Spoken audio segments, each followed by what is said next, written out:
What's the single greatest example of a Christian apologist getting owned? Well, I scavenged the interwebs for thousands of hours and found what I think is the single most humiliating example of a Christian apologist getting destroyed. It will shock you. Step inside the shed and beam, add a little meaning to your day.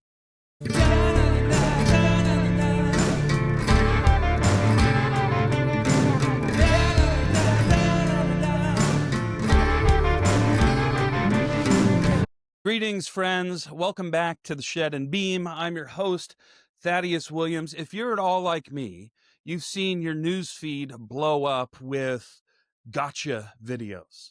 We see titles like 10 Minutes of Religion Being Destroyed by Sam Harris, Christians Getting Destroyed by Atheists, Atheist Scientist Gets Destroyed After Challenging William Lane Craig, Richard Dawkins shreds Jordan Peterson on his nonsense. Christian apologist leaves popular atheist speechless. He cooked him. Now, I did a deep search through thousands of hours of videos to find what I consider the most embarrassing example of a Christian apologist getting destroyed, getting owned, getting obliterated, getting cooked. Now, before I show you that footage, let me introduce you to this apologist. His name is probably familiar to most of you. His name is Dr. Sean McDowell. Now, if you asked ChatGPT who the most influential young Christian apologists are, you'll find what I found, which is that Sean McDowell tops that list. Sean McDowell has written several books, many of them bestsellers. These would include Evidence That Demands a Verdict, that he wrote with his father, Josh McDowell.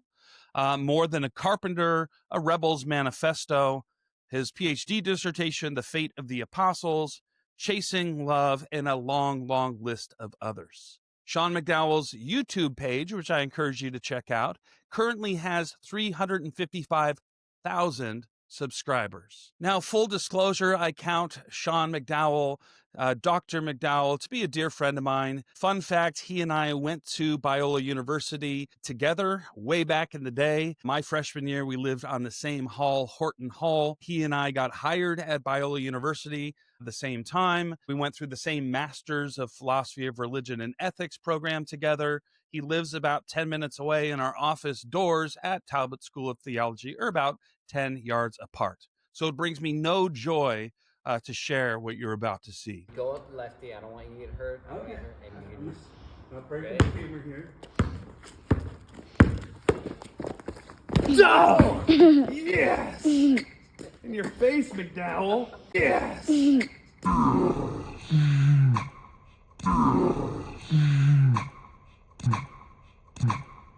Now, that's not all. It gets even worse.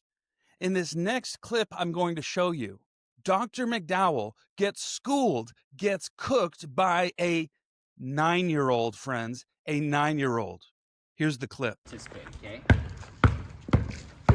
Oh, no! It's a steal. Henry, go, put it up. Yes. Oh, man. Killing me. Oh, that's gotta hurt. That hurts. that runs deep.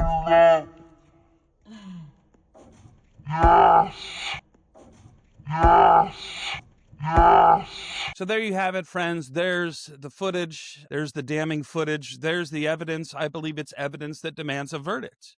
It's evidence that demands a verdict about who's better at basketball. Now, why make a video like this? The answer is straightforward. It comes from the pen of the great G.K. Chesterton when he said, "Angels can fly because they take themselves so lightly." Angels can fly because they take themselves so lightly. And he went on to add that Satan fell through the force of gravity, inwardness, self-seriousness. And so I know on the Shed and Beam in the last month, we've covered a lot of really heavy topics.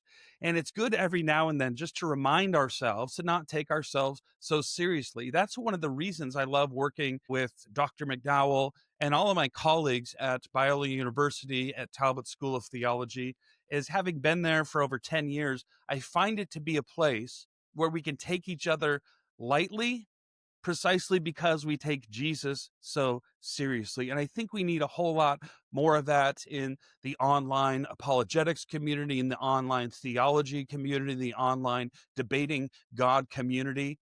That freedom, that in a culture that says my identity needs to be celebrated, and my likes and my followers and all of that self-obsession, we need to show something, a countercultural, a beautiful countercultural freedom from self-seriousness.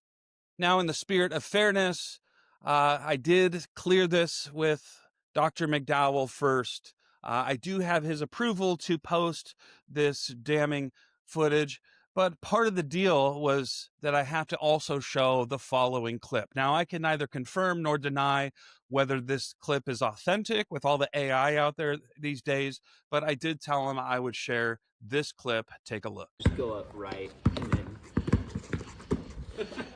you can set. Oh, look at that. Oh!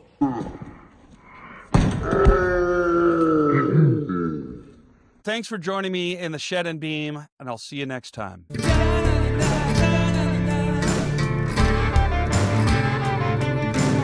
Hey friends, if you enjoy this content, take 2 seconds, like, subscribe, share with some friends. I like to end every episode with at least a resource or two for those who want to go deeper. This week's resource, I want to point you towards a book, Apologetics in an Ever-Changing Culture. That's by my esteemed colleague and friend, Dr. Sean McDowell, along with John Marriot. And a final recommendation, I would encourage you to check out shopeaglebooks.com. I'll leave the link in the description. This website tallies over 300 scholarly resources on theology, philosophy, and apologetics, all put out by the faculty, my beloved colleagues at Talbot School of Theology. And if you're interested in maybe taking your own ability to love God with your mind to the next level, check out Talbot, see if it's a fit for you.